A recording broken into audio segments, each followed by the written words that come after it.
उत्तर प्रदेश में खाकी के दामन पर लगा दाग है, जिसको लेकर देश में मचा बवाल है। तो मैं लेकर आया हूं इंडिया का सवाल है। नमस्कार, मैं हूं मनीष अवस्थी, हाजिर हूं आपका अपना पसंदीदा डिबेट शो इंडिया का सवाल लेकर। उत्तर प्रदेश में खाकी पर सवाल उठे हैं। खाकी पर दाग लगा है, बदनुमा दाग, जिसके बाद ललितपुर से लेकर राजधानी लखनऊ तक उथल पुथल मच गई। पुलिस महकमे में हलचल है तो शासन प्रशासन के हाथ पांव फूले हुए हैं, क्योंकि ललितपुर के पाली थाने में हुआ ही कुछ ऐसा है। थाने में रेप पीड़िता से हैवानियत की हद पार हो गई। वो भी किसी और ने नहीं किया, खुद थाने के मुखिया ने। ऐसे में सरकार के सियासी विरोध कर रहे विरोधी सियासी दल सवाल पूछ रहे हैं, जब थाने ही सुरक्षित नहीं है तो लोग फरियाद लेकर कहां जाएं? फिरियादी जाए तो जाए कहां? और सबसे बड़ी बात, आरोपी थानाध्यक्ष को अभी तक महज सस्पेंड ही किया गया है। बर्खास्त आखिर क्यों नहीं किया गया? ताकि कड़ा संदेश जाए, अपने मेहमानों से बात करें। उससे पहले आप देखिए इंडिया का सवाल के प्रोड्यूसर नवीन मिश्रा की ये रिपोर्ट।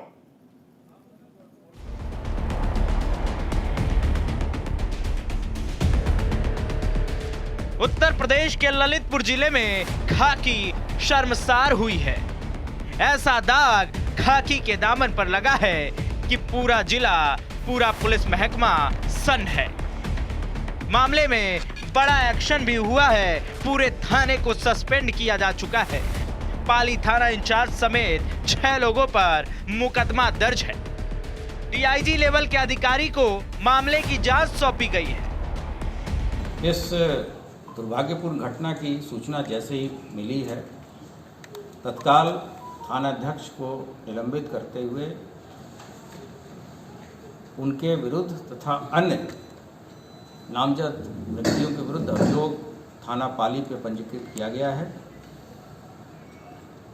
इस संबंध में डीजीपी के द्वारा वहाँ के डीआईजी झांसी को ये जांच दी गई है कि किन परिस्थितियों में इस तरह के आरोप थाना स्टाफ पे लगे हैं, तथा वहाँ के जो भी सुपरवाइजरी अफसर है, पर्यवेक्षण करने वाले अधिकारी हैं, एसपी सहित, उनमें उनकी क्या गलतियां हैं। इसके अतिरिक्त एडीजी जोन के द्वारा पूरे थाने के स्टाफ को लाइन हाजिर किया गया है। इसमें जो भी व्यक्ति दोषी है उसके विरुद्ध कार्रवाई की जाएगी। 3 अभियुक्तों की गिरफ्तारी की जा चुकी है तथा कोई भी अभियुक्त इसमें बख्शा नहीं है। ललितपुर के पाली थाना इंचार्ज तिलकधारी सरोज समेत 6 लोगों पर 13 वर्षीय नाबालिग के साथ सामूहिक रेप का आरोप लगा है। थाने में लड़की के साथ हैवानियत का खुलासा बच्ची की काउंसलिंग के दौरान हुआ। शिकायत के बाद पुलिस अधीक्षक ने मामले को गंभीरता के साथ लेते हुए पाली थाना इंचार्ज सहित 6 लोगों के खिलाफ धारा 363, धारा 376 और 376B, 120B, पॉक्सो एक्ट और SC/ST एक्ट के तहत मुकदमा दर्ज कर आरोपी थाना इंचार्ज को सस्पेंड कर दिया है। एक बच्ची अपने माँ के साथ पुलिस ऑफिस में आई थी। उनके द्वारा एक तहरीर दी गई थी।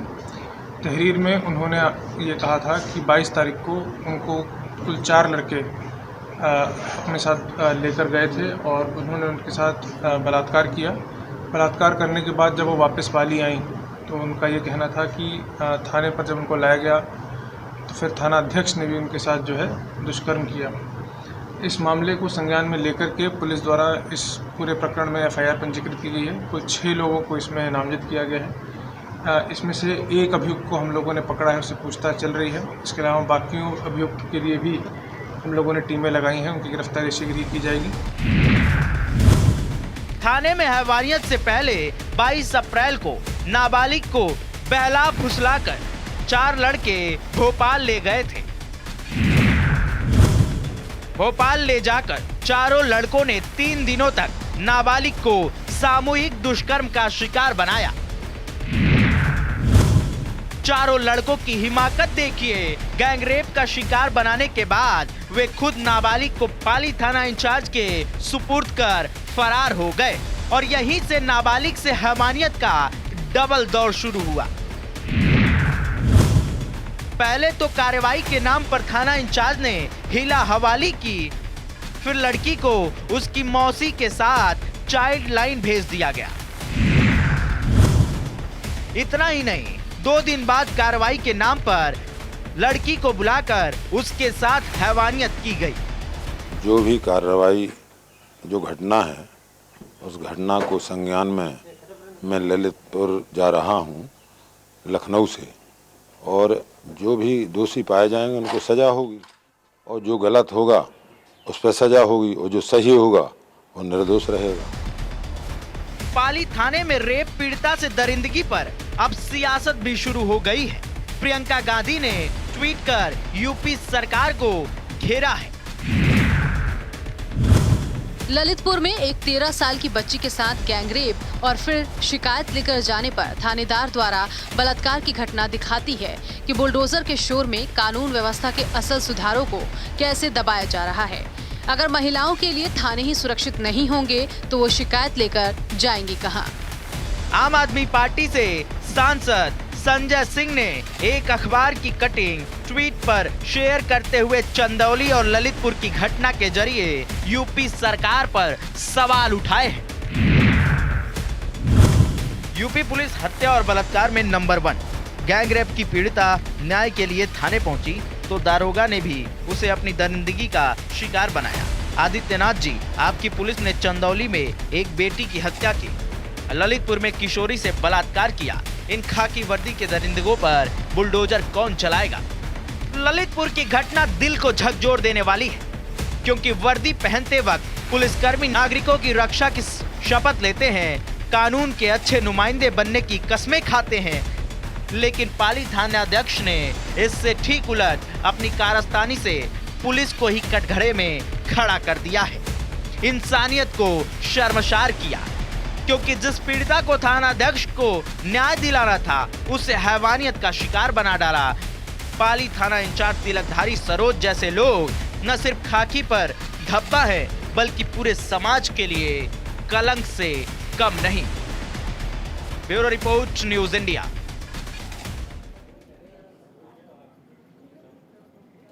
जिन पर तकिया था वही पत्ते बन के हवा देते रह गए। जी हां, पुलिस, यूपी पुलिस। आइए, इससे पहले कि हम अपने मेहमानों की ओर बढ़ें, इस वक्त आ रही है बड़ी खबर।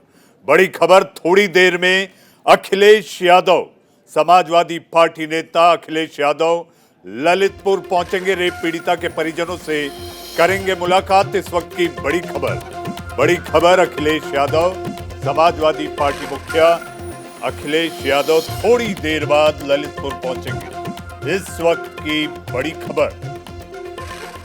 खबर, पीड़िता के परिवार से मिलने समाजवादी पार्टी नेता अखिलेश यादव थोड़ी ही देर बाद ललितपुर पहुंचेंगे।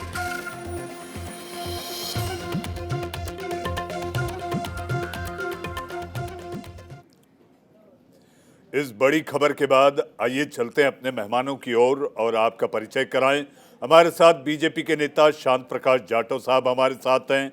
जाटव साहब, आपका बहुत बहुत स्वागत है। हमारे साथ जाने माने वकील, वरिष्ठ वकील कपिल सांखला साहब हमारे साथ हैं। कपिल जी, आपका बहुत बहुत स्वागत है। हमारे साथ विभूति नारायण राय साहब, पूर्व डीजीपी यानी कि पुलिस महानिदेशक उत्तर प्रदेश के आप रह चुके हैं। आप लेखक हैं। लेखक के साथ साथ आप जिस तरीके से पुलिस को लेकर आपकी अपनी रिसर्च है, उस पर हमें ऐसा लगता है कि आज की इस घटना पर आप जो प्रकाश डालेंगे उसका काफ़ी महत्व होगा। हमारे साथ अली अब्बास काजमी साहब, नेता एसपी हमारे साथ हैं, और हमारे साथ दीपक मिश्रा, प्रवक्ता प्रगतिशील समाजवादी पार्टी। हमारे साथ हमारे अपने सहयोगी लखनऊ से नीरज मिश्रा, वो जुड़े हैं। आइए आप सबके पास आऊँ, उससे पहले नीरज के पास चलते हैं कि आखिर ललितपुर की घटना को लेकर, और अखिलेश यादव जो थोड़ी ही देर में ललितपुर पहुंचेंगे, सियासत गर्म है। नीरज जी बिल्कुल, देखिए जिस तरह से उत्तर प्रदेश के ललितपुर में ये पूरी घटना घटी है, अपने आप में चौंकाने वाली है। अगर हम बात करें प्रयागराज जैसी घटनाओं की, जहां 5-5 मर्डर हो जाते हैं, तो वहां पर अपराधियों ने ये पूरे कांड किया था, लेकिन ललितपुर में पुलिस वालों ने खुद थाने के अंदर एक मासूम बच्ची जो 13 साल की थी, जो कुछ समय पहले गैंगरेप का शिकार थी, वो शिकायत करने आई थी, उस पे थाना अध्यक्ष ने बलात्कार किया। तो समझा जा सकता है कि घटना कितनी विभत्स और कितनी बड़ी हो सकती है। और उत्तर प्रदेश में खास तौर पर, जहां पर कानून व्यवस्था को लेकर तमाम दावे और वादे किए गए, वो दावे और वादे सिर्फ दावे और वादे ही रह गए। और उत्तर प्रदेश के ललितपुर की यह घटना बताती है कि पुलिस का कितना संवेदनहीन चेहरा सामने आया है। इसके पहले, जैसा कि सभी को पता होगा, कि गोरखपुर की घटना घटी थी, और उसके बाद तमाम तरह के जो निर्देश थे वो सामने आए थे पुलिसकर्मियों को लेकर। तमाम पुलिसकर्मियों के जो दागी थे उनके दूर ट्रांसफर किए गए। लेकिन एक बार फिर से ललितपुर की घटना ने ये दिखाया है कि किस तरह से अपराधी पुलिस की वर्दी में भी मौजूद हैं। जी नीरज, आपका इस जानकारी के लिए। नीरज, एक छोटा सवाल, अखिलेश यादव थोड़ी देर बाद ललितपुर पहुंच रहे हैं, सियासत गरमाएगी, लेकिन वही ढाक के 3 पात। तो बिल्कुल निश्चित तौर पर इस तरह की जब गंभीर घटनाएं होती हैं तो सियासत गर्म होती है। और इस समय उत्तर प्रदेश का जो सियासी तापमान है, जैसा कि बहुत ज्यादा गर्म है, देखने को मिल रहा है। और आज न केवल अखिलेश यादव बल्कि प्रियंका गांधी ने भी ट्वीट किया है। इसके अलावा विपक्ष के तमाम नेता वहां पहुंच रहे हैं, और सत्ताधारी दल के जो नेता हैं मुन्नू कोरी, वो भी वहां पहुंच रहे हैं। अभी थोड़ी देर पहले हमारी उनसे बात हुई थी, और वो वहां के लिए निकल रहे हैं। तो कुल मिलाकर एक कहा जाए राजनीतिक जो घेराबंदी है उसकी भी तैयारी हो रही है, कि विपक्ष का जो वार है और जो सत्ता पक्ष का वार है वो अलग देखने को मिल रहा है। लेकिन सबसे बड़ी बात यह है कि वर्दी में जिस तरह से थाने के अंदर बलात्कार हुआ, ऐसी घटना पिछले काफी समय से देखने को नहीं मिली थी, खास तौर पर उत्तर प्रदेश में, जहां दावे और वादे कानून व्यवस्था के लगातार किए गए।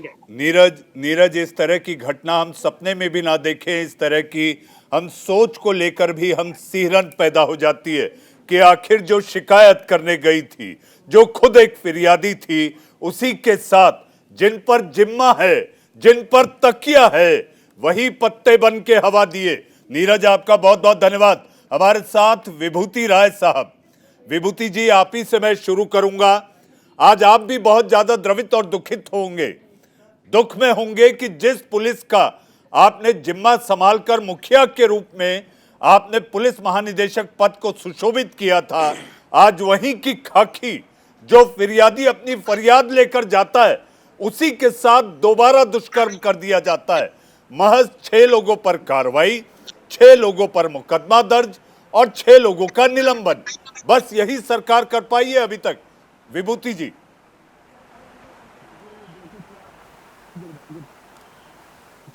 विभूति जी अनम्यूट करें आप।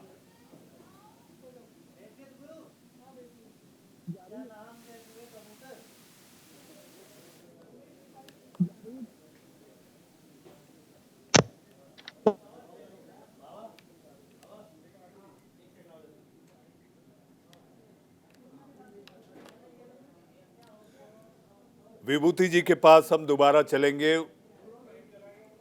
विभूति जी के पास दोबारा चलेंगे। हमारे साथ शांत प्रकाश जाटव साहब, नेता बीजेपी हैं, बीजेपी के वरिष्ठ नेता हैं। शांत जी, आपको आवाज आ रही है? जाटव साहब?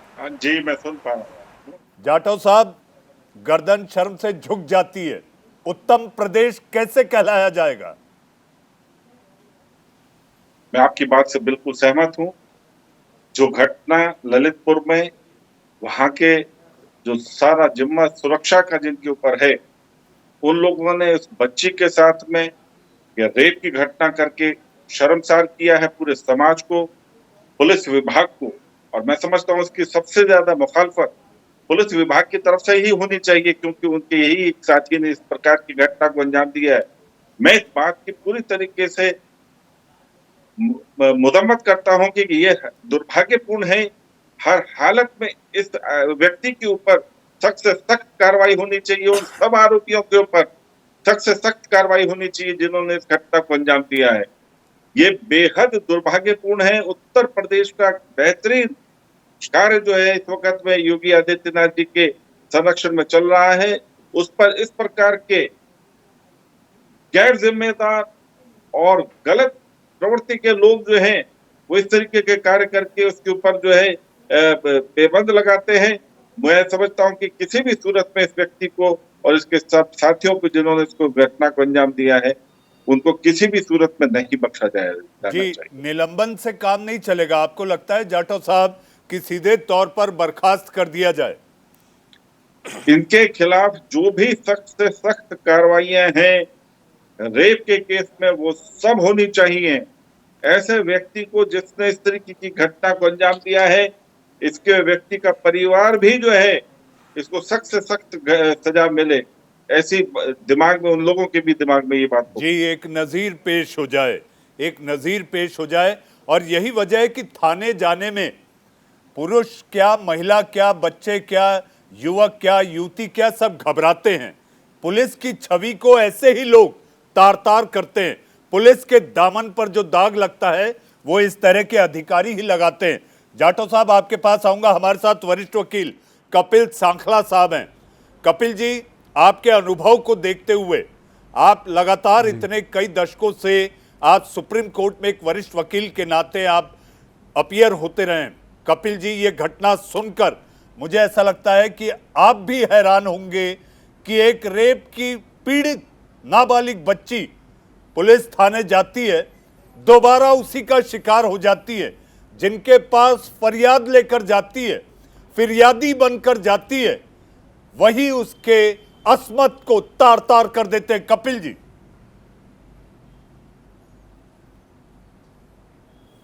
जी, ये तो वो केस है जो मीडिया की वजह से उछल गया, वरना पता नहीं कितने ऐसे हज़ारों केसेस होंगे जिसके बारे में आपको हमें पता भी नहीं चलता है। ऐसी पुरानी कहावत है कि जब पाप का घड़ा भर जाता है तो ही झलकता है, और ये वो झलकने वाली चीज़ है। अगर आप नोटिस करेंगे कि एक और बड़ी शेमफुल बात है कि हम एक बोल रहे हैं एक माइनर के साथ रेप हुआ, एक पुलिस वाले ने उसके साथ रेप करा, हम इस चीज़ को साथ में जोड़ रहे हैं हैशटैग दलित के साथ में, जैसे कि दलित के साथ को इसको बना के हम केस को बड़ा बना रहे हैं, पर इसको बड़ा नहीं बना रहे हैं, हम इस केस को छोटा कर रहे हैं। इशू ये है कि एक बच्ची थी जिसके साथ गैंग रेप हुआ, वो थाने में गई और पुलिस वाले ने उसके साथ फिर से वही चीज़ करी जिसकी वजह से वो मदद मांगने गई। यहाँ पे रक्षक बन गया भक्षक। और हैरानी की बात यह है कि उसके बाद पुलिस वाले उसके खिलाफ एक्शन लेने के बदले पहले उसे सस्पेंड करते हैं। सस्पेंड करने के बाद उसे भागने का मौका देते हैं, वो भाग जाता है और अभी तक वो पकड़ा भी नहीं जा रहा है। इशू ये था कि सस्पेंशन की क्या ज़रूरत थी जब उसको सीधा अरेस्ट किया जा सकता था। उसको बचाने के लिए उसको मौका देने की क्या ज़रूरत थी। और ऐसे ही बहुत सारे केसेस होते हैं, मैं आपको बताऊं बस्ती जी, जहां पे जब कोई पुलिस वाला कोई ऐसा केस करता है जिसकी वजह से एक नॉर्मल आदमी को अरेस्ट कर लिया जाएगा, दुत्कारा जाएगा, उसको घृणा की भावना से देखा जाएगा, उस आदमी को सिर्फ मियर सस्पेंशन कर दिया जाता है और सस्पेंशन के बाद उसको पूरा मौका दिया जाता है कि वो अपने केस को किसी तरह से या तो हल्का कर दे या बचा दे या प्रोटेक्ट कर दे। मेरा डर ये है कि यूपी में इस केस को कहीं ऐसा ना हो सिर्फ इस वजह से दबाया जाए, क्योंकि मैं जब ट्विटर में देखता हूं तो मैं हर जगह में देखता हूं हैशटैग दलित गर्ल, हैशटैग दलित गर्ल। तो ये जो पॉलिटिसाइज करने का जो ये अपॉर्चुनिटी ली जा रही है, जो ये नेता उधर जा रहे हैं, लड़की के परिवार वालों से मिलेंगे और सारे के सारे अपनी सियासी रोटियां, पॉलिटिकल रोटियां सेकेंगे, ये बड़ा एक अनफॉर्चुनेट केस होगा। तो मेरी विनती ये है आपके चैनल के माध्यम से कि ये एक और अपॉर्चुनिटी है जो बहुत ही घिनौनी हरकत है, पर जैसे कि जब दिल्ली रेप केस हुआ था और उसके बाद लॉस को बहुत स्ट्रिंजेंट और स्ट्रॉन्ग बनाया गया था, उसी तरह से एक और हमारे पास एक अपॉर्चुनिटी है जो हम देख रहे हैं कि पुलिस वाले किस तरह से हरकतें करते हैं।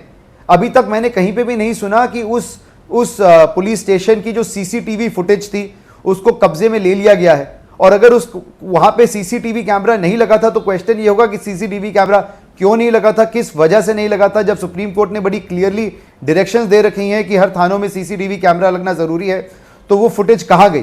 तो ये बहुत ज़रूरी बातें हैं और ये सारी चीज़ें रिविजिट करना बहुत ज़रूरी है, पर इसके साथ साथ ये भी ज़रूरी है कि ना हम लड़की की कास्ट ना उसका रिलीजन का ध्यान दें, हम सिर्फ ये ध्यान दें कि एक माइनर बच्ची थी जिसको पुलिस वाले ने, जिसके साथ एक घिनौनी गंदी हरकत करी, वो भी पुलिस थाने के अंदर। तो यहाँ जब रक्षक बना है भक्षक, तो उसको उसी तरह से पनिशमेंट करना भी बहुत ज़रूरी होगा।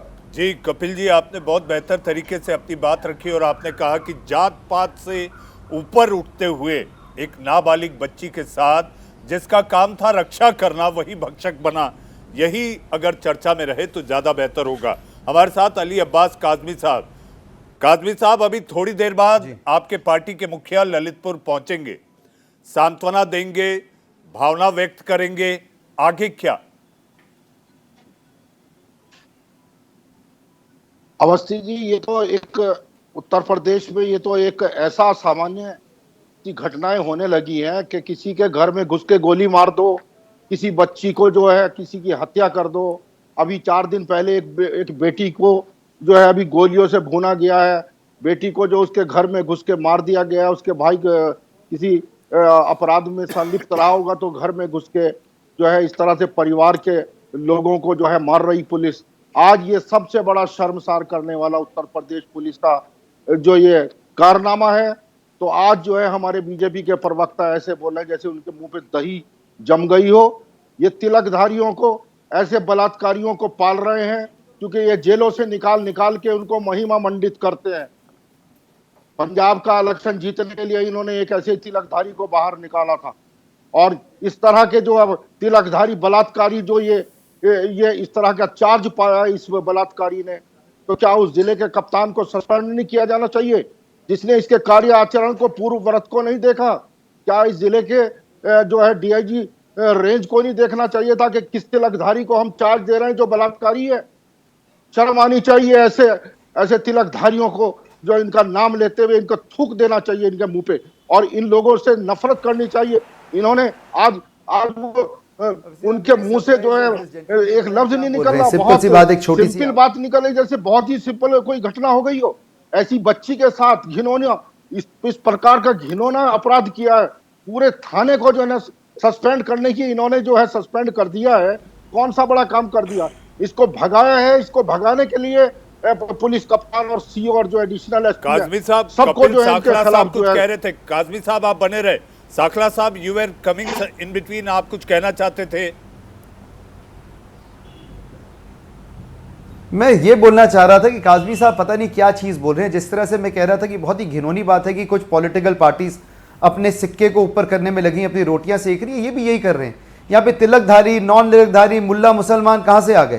क्या किसी की जात पात देखी जाएगी? क्या रेप सिर्फ एक कम्युनिटी करती है? अगर ऐसे बोला जाए तो किसी ने बोला था कि all terrorist are unfortunately Muslims. क्या ये बात सच है? तो ये जो बातें कर रहे हैं इसका ये बिल्कुल ही बेबुनियादी, और ये जो करने की कोशिश कर रहे हैं डिविजिव पॉलिटिक्स कर रहे हैं। सिंपल सी बात आज की डेट में ये है कि बिना कास्ट देखे हुए, बिना रिलीजन देखे हुए ये जानना जरूरी है कि एक खाने में किसी का रेप कैसे हुआ। घर में घुस के क्या वो घटना नहीं थी? क्या वो किसी की बेटी नहीं थी? सर आप मुझे ये बोल रहे हैं कि कोई क्या मुसलमान या मौलाना रेप नहीं कर सकता है? तो पुलिस का आप ये बोलना चाह रहे हैं कि क्या कोई मुसलमान या कोई मौलाना रेप नहीं कर सकता है? What are you even saying sir? आपको ये चीज मालूम होना चाहिए कि बेचारी के साथ रेप हुआ है। काजमी साहब, आपको मैं ये बता दूं कि जो शख्स आपसे सवाल कर रहे हैं वो देश की सर्वोच्च अदालत में लॉर्डशिप के सामने खड़े होकर करते हैं, वो लर्नेड काउंसिल है। और हमारी भी चिंता यही है कि जात पात से ऊपर उठकर जो घटना घटित हुई है, हम उस घटना को लेकर अपना विरोध दर्ज करें कि ये घटना जात पात से ऊपर उठकर हमें इस पर चर्चा और बहस करनी चाहिए। काजमी साहब, जो शख्स आपसे अभी सवाल पूछ रहे थे, he is a professional learned council. Kazmi साहब आऊंगा आपके पास। हमारे साथ दीपक मिश्रा जी भी है, प्रगतिशील समाजवादी पार्टी के नेता प्रवक्ता। दीपक जी, आखिर उत्तर प्रदेश में ये क्या हो रहा है? अब देखिए मनीष जी, मन व्यथित है, शब्द साथ नहीं दे रहे हैं। हम क्या फिर से देश और समाज को मध्ययुग की ओर ले जाएंगे, जहां स्त्री के प्रति सिर्फ भोक्ता का भाव होगा, और वो भी एक बच्ची। दुख सिर्फ इस बात का नहीं है कि अपराधियों ने अपराध किया, दुर्भाग्यपूर्ण पक्ष यह है कि जिन्हें अपराधियों को रोकने के लिए संविधान से ताकत दी जाती है, उनका रवैया अपराधियों से भी ज्यादा जघन्य और निंदनीय रहा। दुखद और दुर्भाग्यपूर्ण घटना पर पूरा का पूरा हिंदुस्तान शर्मसार है। हम राजनीति के अपने दायरों से ऊपर उठकर समाज और राष्ट्र के हित में, और खासकर मानवता के हित में, यह चर्चा करें कि ऐसी घटनाएं दोबारा कैसे न हो। कैसे रोका जाए, अपराधियों को मिलकर सजा दिलाई जाए और साथ साथ एक सरकार का, और सरकार ही नहीं समाज का भी एक भय इन अपराध की मनोभूमि पर, अपराध की भावभूमि पर पड़े। आप बताइए, छोटी बच्ची के साथ जिस उम्र में बच्चों के हाथ में हमें खिलौना देना चाहिए, उस उम्र में उनके साथ खिलौने जैसा व्यवहार किया जा रहा है। यह समाज की जी, यह समाज की, सरकार जी, की, दीपक जी, इन जी, सब की सबको प्रश्न के दायरे में लगाता जी, है। जी। हाल दिल सूरते जा और भी खराब, चारों तरफ खराब, यहाँ और भी खराब। जी, मैं तो दीपक जी, कहूंगा सभी लोगों से, आत्मचिंतन, सभी यहाँ पे आपके डिबेट में जो आत्मचिंतन लोग की भी हैं, जरूरत आप है। भी। Introspection in contemplation is required, ये जरूरी है। आप सही कह रहे हैं। हमारे हमें साथ खास अपनी मेहमान आत्मा रूपी योगिता जी, भयाना, योगिता भयाना जो कि एंटी रेप एक्टिविस्ट हैं।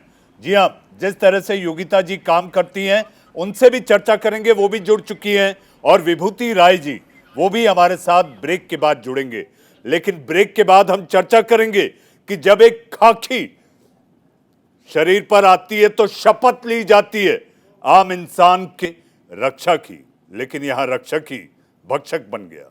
इंडिया का सवाल में वक्त है एक ब्रेक का। ब्रेक के बाद इंडिया का सवाल जारी है।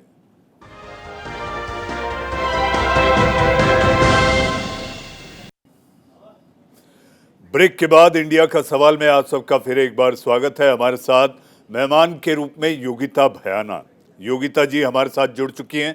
और सारे मेहमान, जी हाँ, अली अब्बास काजमी साहब हमारे साथ, कपिल सांखला साहब, शांत प्रकाश जाटव, दीपक मिश्रा जी हमारे साथ हैं। योगिता जी, मुझे आपसे सवाल पूछने में भी अंदर से सिहरन हो रही है।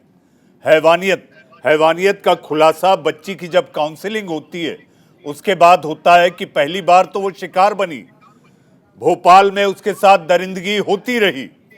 उसके बाद जब वो अपनी फरियाद लेकर पुलिस थाना जाती है तो दोबारा वही मंजर, उसकी अस्मत तार तार होती है और कोई और नहीं, वर्दीधारी करते हैं। बिल्कुल मनीष जी, बहुत सोच के भी समझ नहीं आता कि हम कौन सी किस तरह के एरा में जी रहे हैं, जहां पर जिन लोगों को प्रोटेक्शन की ड्यूटी दी गई, जिनको बताया गया कि आपको प्रोटेक्ट करना है, मतलब उनसे ऐसी उम्मीद मतलब सोच भी नहीं सकते हैं। क्योंकि जहां हम दिन रात यही कोशिश कर रहे हैं कि ऐसे अपराध ना हो, how we make our country safe for our little children, जब एक एसएचओ रैंक, मतलब एक इंस्पेक्टर कांस्टेबल, एक एसएचओ रैंक, आप देखिए वो इतने घिनौने अपराध में शामिल हैं, तो आप सोचिए क्या भविष्य हम दे रहे हैं हमारी बच्चियों को, हमारी महिलाओं को इस देश में। तो मुझे लगता है इनको तुरंत गिरफ्तार, अभी मुझे मालूम है वो फरार हैं, और इस पे प्रायोरिटी लेके इनको गिरफ्तार करना चाहिए। जैसे अन्य चीजों में हमारे देश में प्रायोरिटी ली जाती है, बुलडोजर चला दिए जाते हैं, मुझे लगता है सबसे पहले इनकी गिरफ्तारी होनी चाहिए अर्जेंट बेसिस पे, और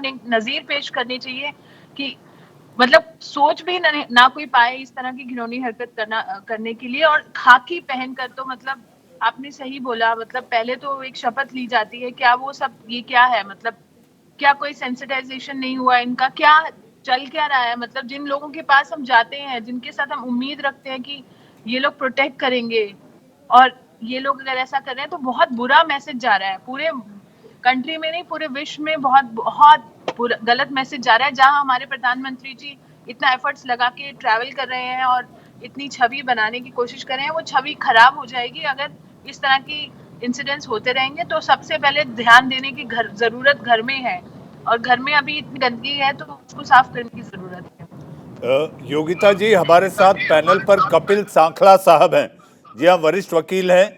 कपिल सांखला साहब ने जो कहा है एक बात जिससे मैं भी सहमत हूं, और मुझे ऐसा लगता है कि सारे पैनल पर बैठे लोग सहमत होंगे। इस मासूम बच्ची के साथ जो जात पात की आड़ और कवच लेकर जो चीजों को आगे हैशटैग हो रहा है, इस पर आपको क्या लगता है कि जात पात को अलग रखकर, समाज को अलग रखकर हमें लड़ाई जो लड़नी है वो जिस तरह से अपराध हुआ है उसके खिलाफ होनी चाहिए? बिल्कुल ठीक बात है मनीष जी। मुझे लगता है कि एक विक्टिम और एक जो क्रिमिनल, उनका कोई धर्म और उनका कोई जात पात नहीं होता है। We should look it as a crime. सबसे पहले तो क्राइम कैसे खत्म हो, और ये जो चल रहा है definitely you know people have interest, तो वो लोग क्रिएट कर लेते हैं, बट एट प्रेजेंट इसको एज अ क्राइम देखना चाहिए। और जिनके साथ हुआ है और उनको जिन्होंने किया है, उनको उस दो चीजों को देखकर इनको जल्दी पकड़ना है जिन्होंने किया है ये। और मुझे लगता है उस चीज से ऊपर उठकर इसका सोल्यूशन निकालना पड़ेगा, because criminal is a criminal, जो भी उसकी जाति हो, जो भी उसका रिलीजन हो। क्रिमिनल का कोई रिलीजन नहीं होता, कोई जाति नहीं होती। विक्टिम का भी सिमिलरली मैं बोलूंगी, विक्टिम हम तो day and night we get so many case, हर तरह से आते हैं। तो मुझे लगता है कि इस पे कम से कम इस पे राजनीति नहीं होनी चाहिए और काम होना चाहिए। जी, काम होना चाहिए। योगिता जी, आपके पास कुछ और सवालों के साथ आऊंगा। हमारे साथ शांत प्रकाश जाटव साहब है। जाटव साहब, सभी की ये चिंता है और सभी के मन में एक सवाल कौंध रहा है। आम आदमी के मन में ये सवाल है कि आखिर बुलडोजर जो एनक्रोचमेंट के साथ साथ जो एक अवैध तरीके से निर्माण होते हैं उन पर तो चल रहा है, ऐसे अपराधियों पर बुलडोजर कब कुचला जाएगा, कब चलेगा? देखिए, ये जो घटना है इसको पॉलिटिक्स के साथ में, या इस पर बिल्कुल पॉलिटिक्स नहीं होनी चाहिए। और जिस तरीके से हमारे सुप्रीम कोर्ट के वकील उन्होंने भी कहा कि बच्चे के साथ में जो हैशटैग दलित लिखा जा रहा है वो भी ठीक नहीं है। ठीक इसी तरीके से जो सख्त कानून रेप के लिए बना हुआ है, रेप के अपराधी के लिए, उसको बुलडोजर के साथ में जोड़ करके सियासत नहीं करना चाहिए। देखिए, बुलडोजर की बात अलग है और जो ये घटना हुई है ये बहुत गंभीर है। इस पर बुलडोजर जैसे जुमले, ये सब चीजें जो है वो फिट नहीं बैठते हैं। जो रेप के अपराधी को सख्त से सख्त सजा का प्रावधान है वो मिले, जो जिसने अपराध किया है वो जल्द से जल्द अपराधी जो है वो गिरफ्तार किया जाए और उसको सख्त से सख्त सजा मिले, और रैपिड जो कोर्ट है जल्द से जल्द उसको सजा मिले। ऐसी मांग हम सबको करनी चाहिए, विपक्ष को भी करनी चाहिए। जाटव साहब, आप जिस अदालत की बात कर रहे हैं, फास्ट ट्रैक कोर्ट में इसकी सुनवाई हो, आप ये कहना चाहते हैं? जी बिल्कुल जी, फास्ट ट्रैक कोर्ट में इसकी सुनवाई हो और जल्द से जल्द सजा मिले, सजा ऐसी और मिले। सभी विपक्ष इस पर ही अपने आप को, ये विपक्ष की भी जिम्मेवारी है कि वो भी इस पर ध्यान दे और इसके लिए प्रेशर बनाए। वैसे तो हम लोग उसको जल्द से जल्द सजा देने का हर हालत में देंगे, और कोर्ट से भी हमारे जो है सरकारी जो वकील हैं वो भी इस चीज के लिए काम करेंगे। मगर विपक्ष भी पॉलिटिक्स न करके जो एक्चुअल में उस बच्ची के साथ में घटना हुई है उसके लिए सजा दिलाए उन लोगों को जिन्होंने इसको अंजाम दिया। जाटव साहब, सजा दिलाए और प्रेशर बनाए, लेकिन आपकी सरकार में मुझे लगता नहीं कि प्रेशर की जरूरत होगी, क्योंकि जो कहा जाता है, जो बताया जाता है वो ये कि सरकार सब देखती है, करती है और सरकार कार्य करने में विश्वास रखती है। बिल्कुल कपिल साखला साहब, आपने जाटव साहब को सुना। जाटव साहब कहते हैं, उनका ये मानना है कि इस समय सियासत तो ना हो लेकिन प्रेशर जरूर बना रहे। ये प्रेशर कुकर केवल सीटी बजाता रहे तो सियासत जाहिर सी बात है होगी ही होगी, लेकिन इस समय कठोर कार्रवाई फास्ट ट्रैक कोर्ट के तहत एक सीमित मियाद में इसकी सुनवाई हो और सजा का ऐलान हो। क्या ये कानूनी तौर पर संभव है, साखला साहब? जी, ना सिर्फ ये संभव है पर ये सुप्रीम कोर्ट के डायरेक्शंस के बाद मैंडेटरी भी है। देखिए, रेप के जो केसेस होते हैं वो स्पेशल कोर्ट में जाते हैं, तो अगर रेप का कोई भी केस होगा वो स्पेशल कोर्ट में जाएगा। अब ये हुआ पॉस्को के केस, क्योंकि माइनर बेचारी बच्ची के साथ हुआ है, तो पॉस्को के लिए अलग से कोर्ट्स हैं। इसमें जो सजा का प्रावधान है वो भी अलग है। 375 में रेप होता है, 376 में रेप की पनिशमेंट होती है। जहां पुलिस वाला रेप करता है वहां पे 10 साल से लाइफ की सजा होती है, पर पॉस्को में ये ज्यादा है। उसमें क्या होता है कि कम से कम 20 साल की सजा है और लाइफ की इंप्रिजनमेंट है। तो जहां तक कि कोर्ट में मैटर चलने की बात है वो तो फास्ट ट्रैक ही होगा। प्रॉब्लम सिर्फ ये है कि कब अक्यूज पकड़े जाएंगे। इसमें दो चीजें हैं, एक पुलिस वाला हमेशा पुलिस वाले को बचाएगा, तो पुलिस वाला जितना लीवे दे सकता है उतनी लीवे देगा, ये अनफॉर्चुनेट बात है। और दूसरी बात आप ये समझेंगे कि जितने लोग भी ललितपुर में जाएंगे, जितनी भी वीआईपी मूवमेंट होगी, जितने भी नेतागण जाएंगे, ऑपोजिशन के जाएंगे, जो भी जाएंगे, तो जो बंदोबस्त की ड्यूटी होगी वो ललितपुर थाने की होगी। तो थाने की टीम अक्यूज को ढूंढेगी या बंदोबस्त में लगी रहेगी वीआईपी मूवमेंट के लिए? जी जी। तो जब वीआईपी मूवमेंट होगी तो अपने आप ही इन्वेस्टिगेशन स्लो हो जाएगी।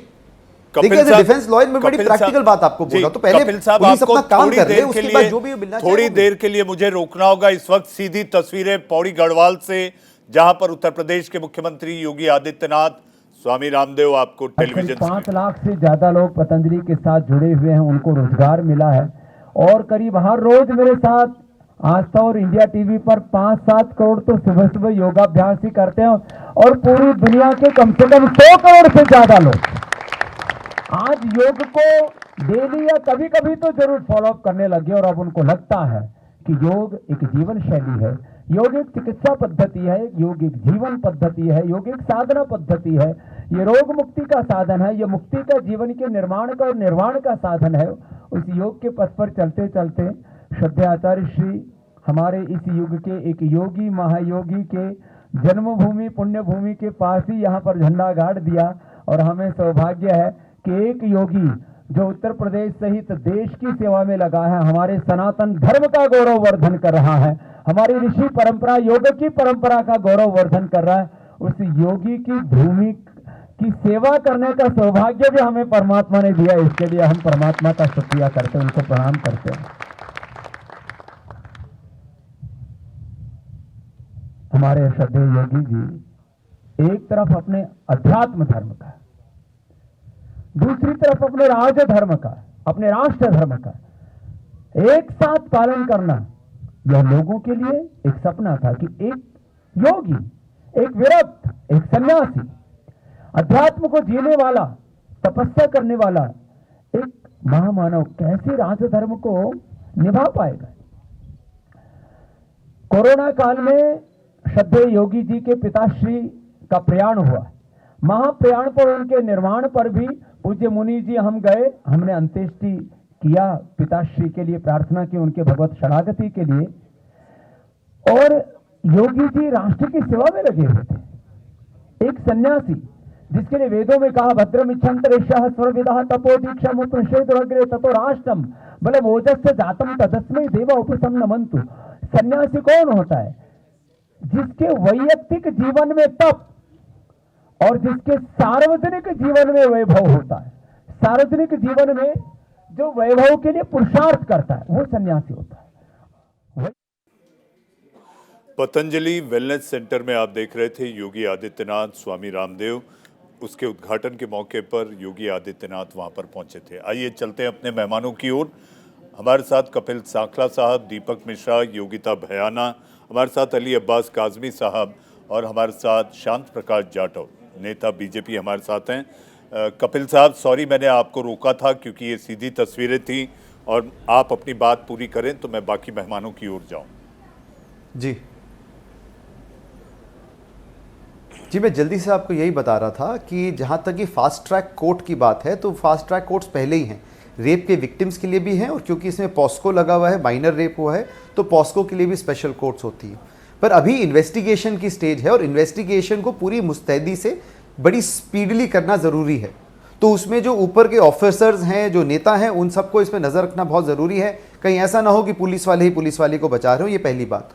और दूसरा, जितनी भी वीआईपी मूवमेंट वहाँ पे होगी इस समय, जो अपोजिशन के नेता जा रहे हैं, जो बाकी नेता जा रहे हैं, डिफ़िकल्टी क्या होगी कि जो बंदोबस्त का जो काम होता है उसी थाने का होता है। तो इसका मतलब हो गया ललितपुर थाने के जो लोग होंगे वो इन्वेस्टिगेशन छोड़ के पुलिस बंदोबस्त में लगे रहेंगे।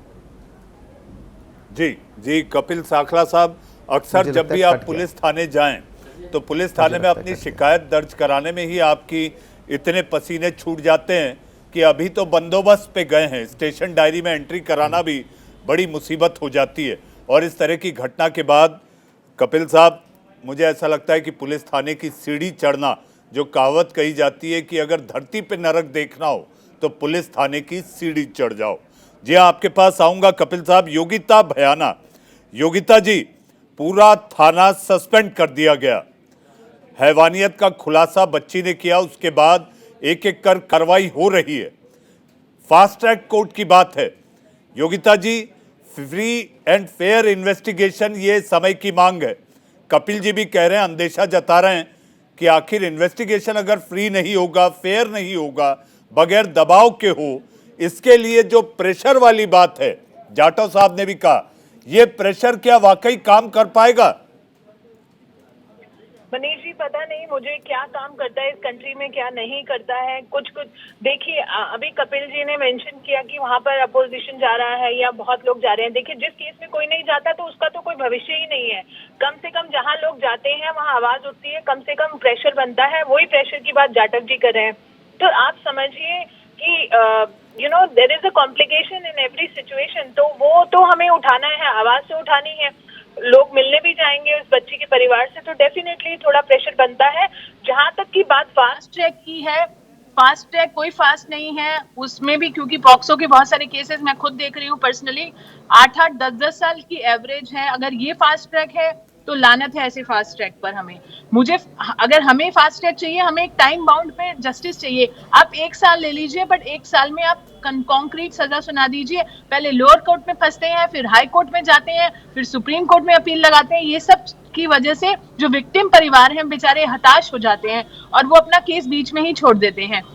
अगर आप बोल रहे हैं कि डेफिनेटली पुलिस का मामला है, पुलिस बचाएगी एक दूसरे को, अरे अगर अभी भी पुलिस बचाएगी, इसीलिए तो हम प्रेशर क्रिएट करें। अगर अभी भी पुलिस बचाएगी तो फिर लानत है हम पर, अगर हम बैठ के सिर्फ बातें करके छूट जाएंगे इस पे चर्चा करके। तो कैसे पुलिस इसको इन्फ्लुएंस ना करे, ये तो होम मिनिस्टर को देखना पड़ेगा, हमारा एमपी के, या फिर यहाँ से पूरी उसकी सीबीआई जांच होनी चाहिए। तो अगर ऐसी दलीलें देके हम बच जाएंगे कि नहीं ये तो इन्फ्लुएंस हो जाएगा, अरे फिर तो लानत है हमारे सिस्टम पर, सच में। जी जाटव साहब, ये अंदेशा कैसे दूर होगा? जाटव साहब, इस तरह की सोच अगर एक आम आदमी के मन में है कि जांच प्रभावित हो सकती है, ये अंदेशा और ये भ्रम कैसे दूर करेगी सरकार? देखिए, योगी जी का कहना अपनी तरफ से बिल्कुल जायज है, क्योंकि इन्होंने इस तरीके की प्रैक्टिस देखी है और इस तरीके की जो इन्होंने मंशा जाहिर की है, इसमें कोई दो राय नहीं है। बहुत लंबी प्रक्रिया है और कई दफा जो है पीड़ित को कई वर्ष तक जो है वेट करना पड़ता है। इसमें मैं इनकी बात से सहमत हूँ। साथ ही साथ एक बात और कहना चाहूंगा, जो कपिल जी ने कही कि पुलिस वाले ही पुलिस वाले को बचाएंगे, ये भी बात सही है, क्योंकि इन्होंने इस तरीके की बात जो कही है ये भी अपने एक्सपीरियंस के आधार पर कही है। मगर यहाँ एक बात मैं जोड़ दूं कि उत्तर प्रदेश अब योगी जी के हाथ में है। जो पुलिस वाला या जो भी कोई रिश्तेदार अगर इस अपराधी को बचाएगा, इन अपराधियों को बचाएगा, तो बुलडोजर जरूर वहां पर घुमा दिया जाएगा। ये बुलडोजर की जो बात कही थी ना, ये बुलडोजर उन्हीं के लिए जो अपराधी को बचाने का काम करेगा। तो कुछ ना कुछ परिवर्तन हुआ है, हमें धैर्य रखना चाहिए और आने वाले दिनों में जो अपराध हुआ है, जो पीड़ित हैं उनको न्याय भी मिलेगा, अपराधियों को सजा भी मिलेगी, और जो पीड़िता है उसको जो नियमों के अनुसार जो मुआवजा है वो भी मिलना चाहिए, वो भी जल्द से जल्द मिले। ऐसा भी मैं चाहूंगा कि जो है ना, ऐसा भी जल्द से जल्द हो पाएगा।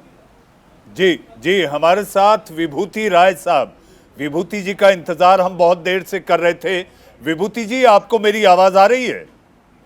हाँ जी, हाँ जी, आपका बहुत बहुत स्वागत विभूति जी, क्योंकि इस पैनल पर अगर आपने मेरा पहला सवाल जब आपसे मैंने किया था उसको अगर आपको स्मरण में है तो मैं वो सवाल ना दोहराते हुए आपके जवाब का इंतजार है कि आप जिस पुलिस के मुखिया रहे हैं, जिस प्रदेश की पुलिस के आप मुखिया रहे हैं, आज उसका हाल देखकर आपको भी बहुत दर्द होता होगा। देखिए, ये बहुत दुर्भाग्यपूर्ण घटना है और पुलिस थाने में अगर इस तरह की बात होगी तो बहुत स्वाभाविक है कि पीड़ित या पीड़िता कहाँ जाएंगे। पुलिस के पास न्याय के लिए जाते हैं, अगर थाने में ही उनके साथ ज्यादती होगी तो इससे ज्यादा शर्मनाक तो कोई चीज हो ही नहीं सकती। इसमें एक अच्छी बात ये हुई है जो इसके पहले के केसेस में नहीं दिखाई देती थी, कि पहली बार मैंने देखा कि सख्ती के साथ शुरू से ही निपटा जा रहा है। अभी कुछ दिनों पहले देखिए घटना हुई जिसमें एक लड़की मर गई परसों, उसमें शुरू से ही लिपापोती की कोशिश की गई। गोरखपुर में घटना हुई, उसमें लिपापोती की कोशिश की गई और जब तक हाई कोर्ट तक मामला नहीं चला गया, मीडिया ने उसे बहुत ज्यादा नहीं उछाला, तब तक उस इंस्पेक्टर को गिरफ्तार नहीं किया गया। इसमें एक अच्छी बात हुई है कि पहले दिन से ही जैसे ही ये बात जानकारी में आई है तो पुलिस अधीक्षक ने भी कार्रवाई की है और एडीजी ने पूरे थाने को सस्पेंड कर दिया। ये अच्छी बात है और मुझे लगता है कि अगर इसको एक एग्जाम्पलरी, एक ऐसा जो जिसको आप कह सकते हैं कि एक नमूना बन सके, इस तरह की कार्रवाई की जाए और इतनी सख्ती की जाए कि दूसरे पुलिसकर्मी जो दूसरे थानों में बैठे हैं उनकी भी इस तरह की हरकत करने की हिम्मत ना पड़े, तो सरकार की छवि थोड़ा बचेगी। नहीं, अभी तक तो लगातार मैं ये देख रहा था कि लिपापोती करने की कोशिश की जाती थी जब भी कोई पुलिस वाला इन्वॉल्व होता था। तो इस बार ये अच्छी चीज हुई है, अब उम्मीद करनी चाहिए सख्त कार्रवाई होगी। अभी मैं सुन रहा हो रही है, देखिए जाति का प्रसंग लाना तो बहुत दुर्भाग्यपूर्ण है और इस मामले में तो इसलिए भी है कि इसमें जो पीड़िता है वो भी दलित है और ये जो इंस्पेक्टर है ये भी दलित है, तो इसमें जाति का सवाल नहीं लाना चाहिए। ये एक हैवानियत है जो एक पुरुषवादी मानसिकता की उपज कह सकते हैं आप। तो इसमें अगर एक अच्छी इबरतनाक जैसे जिसे कहते हैं एक कार्रवाई हो गई तो दूसरों के लिए सबक होगा। जी विभूति जी, आपको क्या लगता है किस तरह की कार्रवाई? हैवानियत का ये तो डबल अटैक रहा है और आपने भी वही बात कही है जो कपिल सांखला साहब ने भी कहा। विभूति जी, आखिर किस तरह की कार्रवाई? फास्ट ट्रैक की बात हो रही है, योगिता जी ने भी अभी कहा कि फास्ट ट्रैक की बात तो हो जाती है लेकिन न्याय के लिए इंतजार सालों साल करना पड़ता है। विभूति जी, देखिए अदालत में तो जो कार्रवाई होगी जाहिर है कि वो अपना समय लेगी, लेकिन इस इंस्पेक्टर को तो फौरन बर्खास्त किया जा सकता है। इसके साथ जो और 3-4 लोग जो इन्वॉल्व हैं, ये सस्पेंशन तो अपने आप में कोई सजा नहीं है, 2-4 महीने बाद ये फिर बहाल हो जाएगा, तो इसको तो फौरन बर्खास्त किया जाना चाहिए और उसके लिए प्राविधान है उत्तर प्रदेश पुलिस रेगुलेशन में, उसके लिए प्राविधान है। तो ये इसको बर्खास्त किया जाना चाहिए और एक उसी से एक ये उदाहरण बनेगा। अगर इसे बर्खास्त नहीं किया गया और नॉर्मल लीगल प्रोसीडिंग में डाल दिया गया तो सालों चलता रहेगा। जी विभूति जी, आता हूं आपके पास। काजमी साहब, काजमी साहब, प्रेशर तो बनना चाहिए लेकिन सियासत नहीं होनी चाहिए।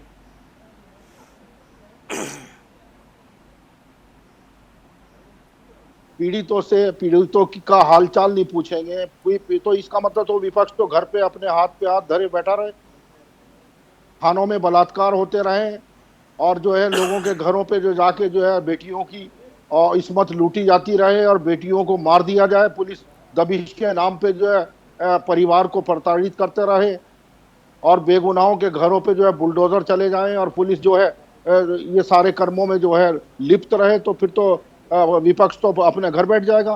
विपक्ष का काम क्या होता? विपक्ष का काम होता है दबाव बनाना और पीड़ितों को इंसाफ मिले।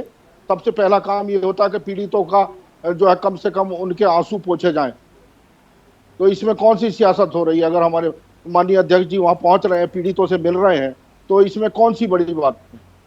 जी दीपक जी, सियासत नहीं होनी चाहिए लेकिन नेता हैं, चाहे प्रियंका गांधी हो, संजय सिंह हो, इनकी भी अब कतार लगेगी। ट्वीट के जरिए इस मामले को लेकर गंभीरता तो दिखाई जा रही है लेकिन सरकार में बैठे लोग ये जरूर कहेंगे कि अब सियासत ज्यादा हो रही है, मरहम लगाना कम, सियासत ज्यादा। दीपक जी, देखिए एक चीज़ आपको बता दूं, सियासत नहीं होना चाहिए यह एक सामान्यकृत वाक्य है, यह कह के बचा नहीं जा सकता। दर्द को, दंश को, मानवता को जो लांछित किया गया है, इसे स्वर देने का काम लोकतंत्र में किसका है? आप डिबेट कर रहे हैं, कल को आपके ऊपर आरोप लग जाएगा कि ऐसे सवालों पे डिबेट नहीं होना चाहिए। भाई क्यों ना हो? क्या वर्तमान युग में जी रहे हम लोग अपने समाज को मध्ययुगीन मानसिकता के साथ चलाएंगे? एक बच्ची के साथ बलात्कार होता है, दुखद है, उसको न्याय नहीं मिलता है, यह दुर्भाग्यपूर्ण है, लेकिन जिन्हें न्याय देने का जिम्मा था वह खुद अपराध में शामिल हो जाएं, यह पाप है जिसकी कोई सजा नहीं। बर्खास्त कर देना चाहिए। पहले आप अपराधी और अपराधियों को संरक्षण देने वाले शासन प्रशासन के लोगों को बर्खास्त करिए, फिर वो अपने को साबित करें कि नहीं वो गलत नहीं थे। यहाँ उल्टा होता है। एक आईपीएस पिछले 5 सालों से लापता है, अभी तक हम नहीं ढूंढ पाए, हमारी सरकार नहीं ढूंढ पाई। सरकार किसी दल की नहीं होती है, आज तक नहीं ढूंढ पाई। हम लोग मांग करते रह गए कि कानून व्यवस्था बहुत संवेदनशील विषय है। मान्यवर, आप भी इस पर डिबेट कीजिए।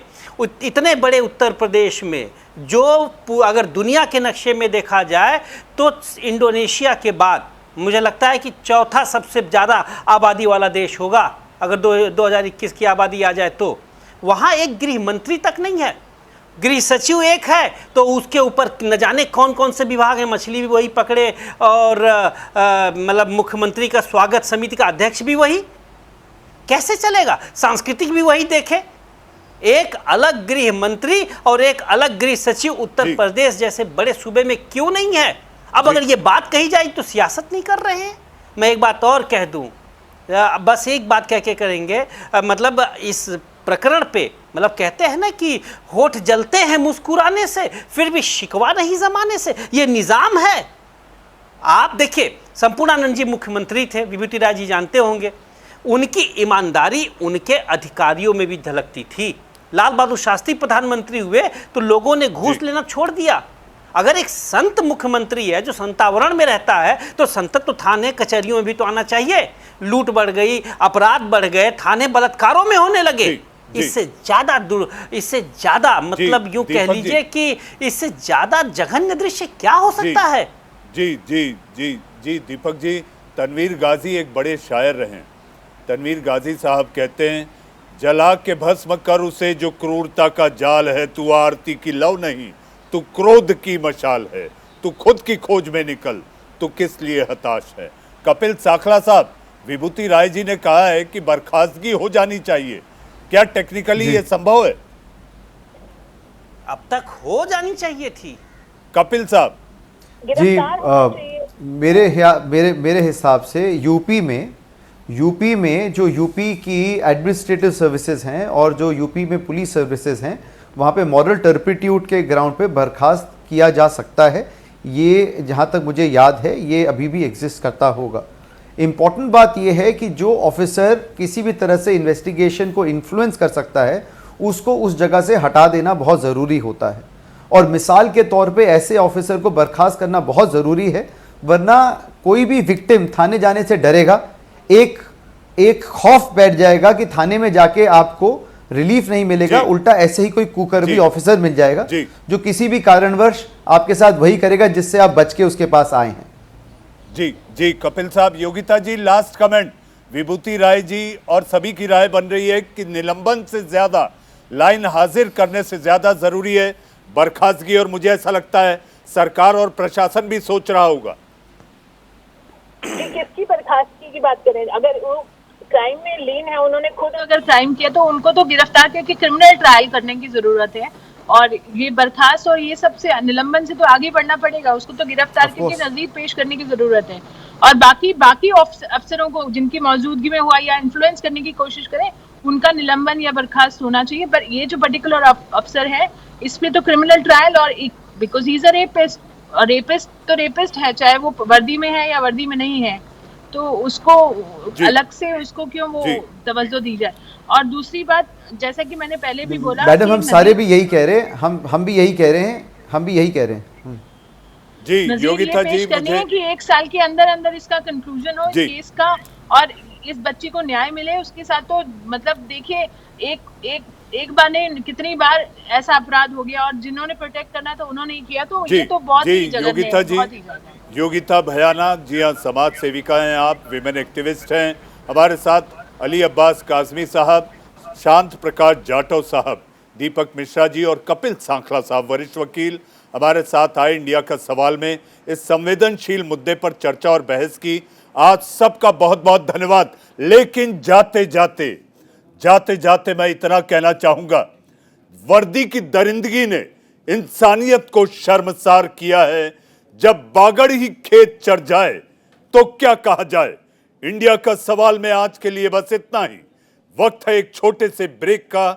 ब्रेक के उस पार मेरी सहयोगी मीनाक्षी रजत लेकर आएंगी खबरों का पिटारा, एक छोटे से इंतजार के बाद।